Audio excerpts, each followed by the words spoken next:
My name is Nancy Gohring. I'm a senior analyst at 451 Research. I'm seeing more organizations choose or at least express interest in platform monitoring options. So choosing a monitoring tool that does multiple things like maybe APM, infrastructure monitoring, log analytics, versus a whole host of standalone tools.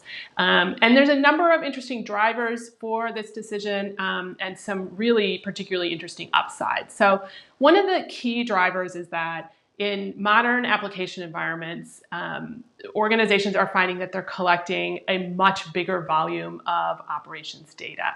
And sort of the knee-jerk response is to add more tools, right? So add another monitoring tool that collects a certain type of metric or log and does a certain kind of analytics.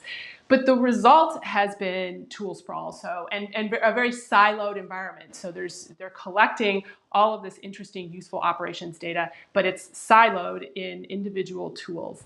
And these organizations are discovering that without being able to correlate across those tools, it's much more difficult to troubleshoot and discover what the cause of a problem is and then fix it. So that's really one of the biggest drivers that I'm seeing for the platform approach. And once organizations choose a platform monitoring tool, they realize a whole bunch of upsides. So some of them are really basic, right? So you only have to interface with one vendor. Tool management might become easier because it's just one tool. But when it gets really interesting, it's in the capabilities. So it's much easier, it can be much easier to correlate data across types of monitoring tools if those monitoring tools are combined within one offering. So while you can often integrate tools from different vendors, it's much easier if those capabilities are integrated and sort of under the umbrella of one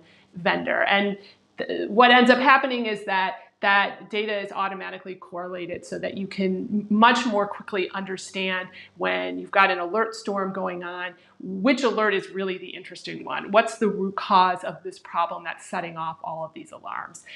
These types of tools can also allow interesting integrations across, say, metrics-based tools like APM or infrastructure monitoring, which are typically used to alert someone that an issue is going on, with a log analytics tool, which is typically used for troubleshooting. So you might turn to an infrastructure monitoring tool to figure out that there's a performance problem going on, and then within that tool, it automatically surfaces the relevant logs so that you can very quickly turn to solving the problem.